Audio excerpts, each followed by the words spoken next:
Every week, it feels like the headlines are shouting about the AI revolution.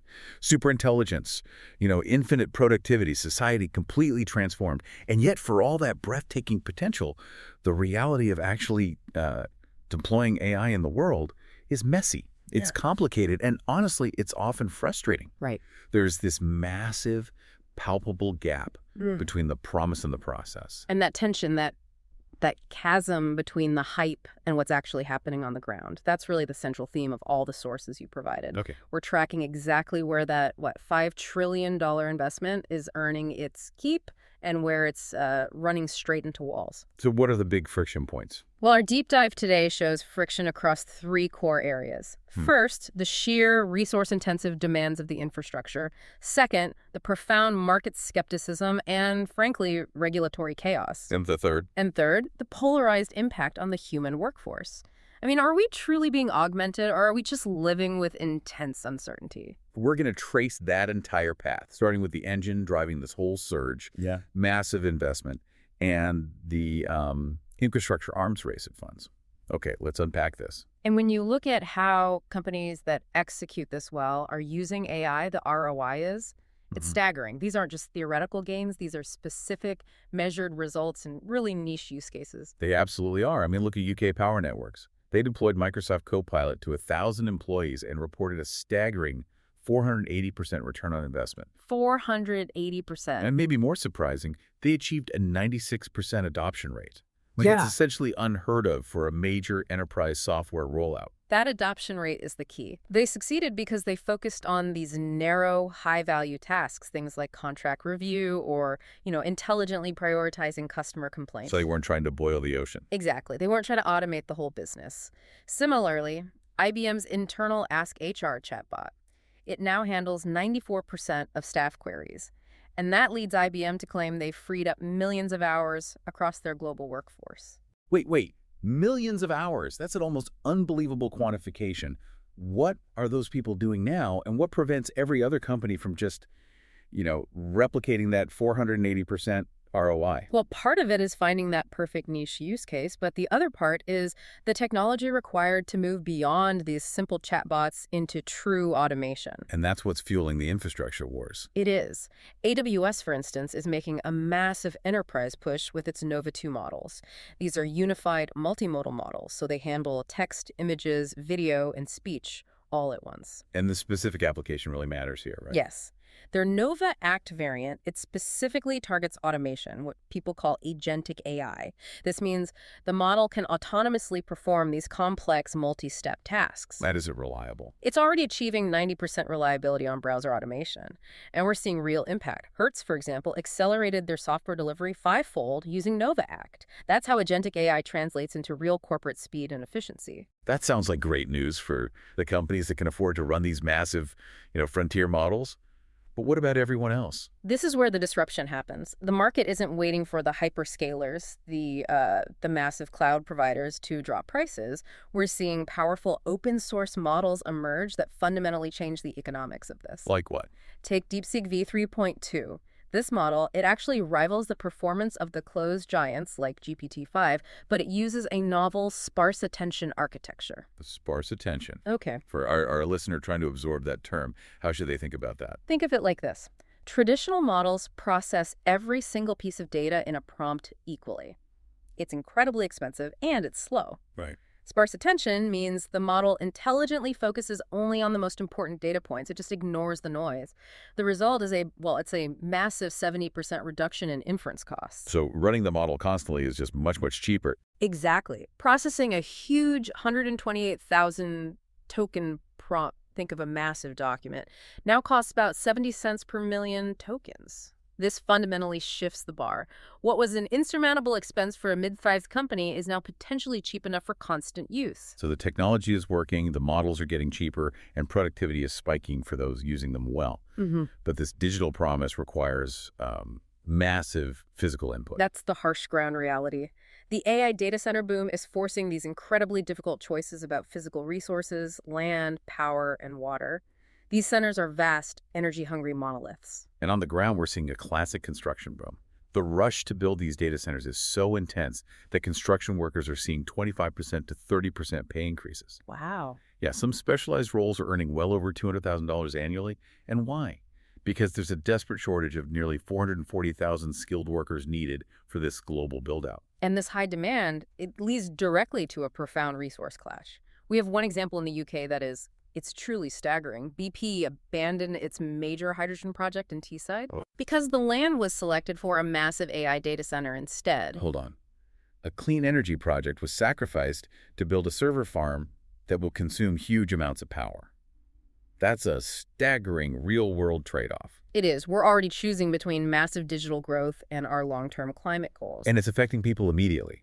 I saw a London Assembly report that found the energy strain for data centers in West London is actually contributing to housing delays. How? Because the power grid capacity required for these centers is prioritized, or it's just overwhelmed, and that pushes out residential projects. That infrastructure friction, it brings us perfectly to the next layer of resistance. We've established the hype is real, the investment is huge, but is the rest of the market fully sold on this? It seems not. Right. We need to shift from the pure tech capability to the palpable skepticism among enterprise customers and the confusion around regulation. What's fascinating here is that enterprise customers, despite seeing those impressive ROIs in niche cases, are really reluctant when it comes to adopting unproven agent technology. The stuff that performs complex autonomous tasks. Exactly. And you see this struggle even among the biggest players. Microsoft had to deny lowering sales quotas for their AI products. But they did adjust their expectations, didn't they? They did. Reports confirmed they adjusted growth expectations for products like Azure Foundry. They had to temper their targets from aiming to double sales down to 50% growth. Why? Because enterprise customers are resisting full adoption of these complex autonomous technologies. The world is still, working out where AI is safe and where it's useful. Internal struggles are rampant. Apple's difficulties are pretty clear. Yep. Their AI chief recently stepped down after 7 years, right in the middle of all these delays to the promised Siri upgrades. Even the tech giants struggle to keep pace with the explosive progress from competitors. And we're seeing these major strategic pivots that confirm some of the past speculative bets were simply wrong. Correct. Look at Meta. They're cutting their metaverse division budget by up to 30% to redirect that investment toward AI-powered smart glasses and wearables. That's a crystal clear signal, isn't it? The industry is shifting priority away from that speculative VR future and toward immediate, practical AI hardware. It is. And these market signals, these corporate struggles, they're amplified by really serious financial and legal risks. The Bank of England explicitly warned that AI company valuations are, and I'm quoting here, particularly stretched. Which immediately makes everyone think of the dot-com bubble. It's a serious red flag. The central bank highlighted that $5 trillion in forecasted AI infrastructure spending, half of which is debt-funded, poses a substantial systemic risk to financial stability if an asset price correction were to occur. So the AI bet is so huge, its failure could impact even firms that aren't even adopting AI yet. That's the risk. And the legal side is just as dramatic. The sources warn of a coming IP infringement tsunami. The ease of generation is the core problem now. Yeah, I saw that anecdote. An IP lawyer watched his 6-year-old son build a story generator using Google AI Studio. And in under 2 minutes, it immediately produced a tale featuring Sonic the Hedgehog and Mario. Copyrighted characters. Exactly. What once required intent and effort can now happen accidentally in minutes, creating massive liability. That's why we see these major battles erupting, like the New York Times suing Perplexity AI. Because they're alleging its search engine reproduces their content verbatim without compensation. Right. The legal system simply cannot keep up with the technical capability. And that IP chaos leads directly to a regulatory Wild West, as one source put it. It is a mess. You have over 100 UK parliamentarians demanding binding regulation on powerful AI systems, citing national security. But in regulated industries, there's just utter confusion. Like in healthcare. Especially in healthcare. Nearly 30% of UK GPs are using AI tools, including general consumer chatbots, despite major concerns about clinical errors and liability.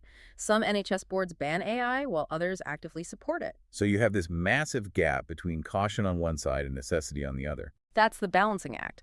But, there are some pockets of pragmatic regulation emerging.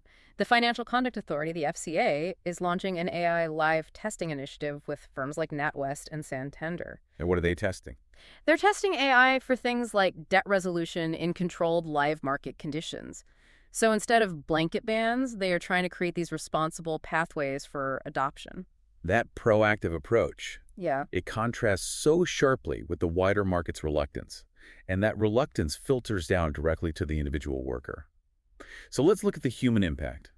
Is this leading to widespread replacement or genuine enhancement? This section of the source material is the most nuanced, and I think it offers crucial clarity. For many high-skilled jobs, the fear of replacement is simply not panning out. Right, the classic example is the radiologist. Back in 2016, a famous AI pioneer suggested people should just stop training as radiologists because AI would make them obsolete. Yet, since that prediction, UK NHS radiologist numbers have grown by 40%. And while 69% of departments use AI, it is used by the doctor, not instead of the doctor. And why is that? It's simple, really. In high-stakes clinical settings, pairing human and AI assessment is just more accurate, and the liability risk of an autonomous error is too great to accept. AI augments their detection, but the human remains responsible for the diagnosis. And we're seeing that augmentation pattern in other sectors too, right, where Yeah. personalization is key. Definitely. Travel agents are thriving, despite a 2,000% growth in AI-driven travel searches.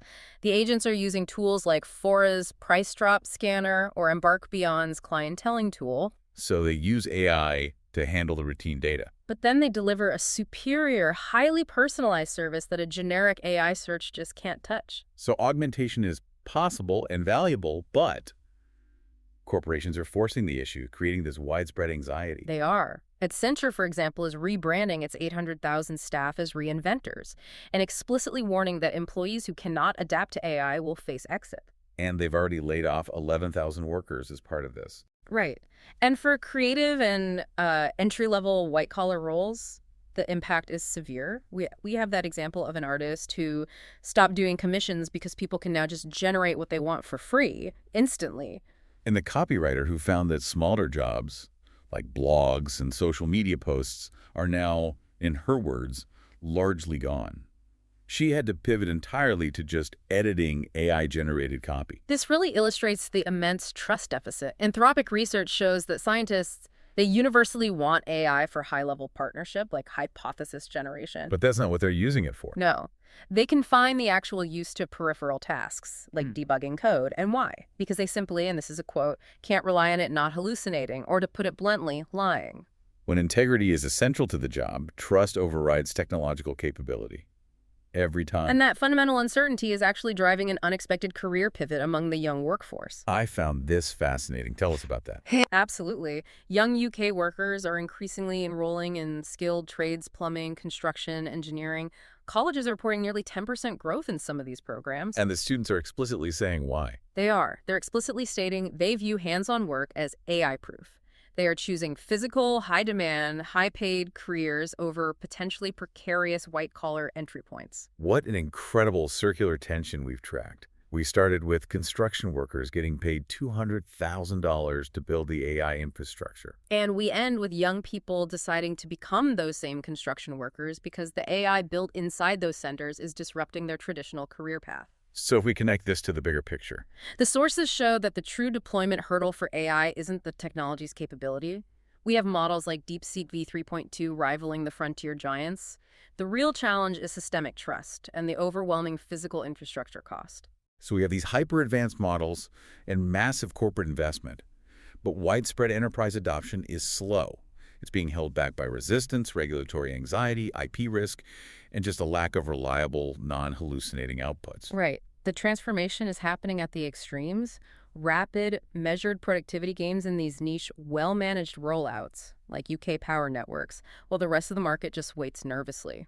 The central issue, then, is reliability and assurance. It has to be. Whether it's a scientist unable to trust a model's output for a core hypothesis or a bank needing the FCA's assurance before safely deploying AI if the system can't be trusted or regulated, it just stays on the periphery no matter how powerful it is. So what does this all mean for you listening?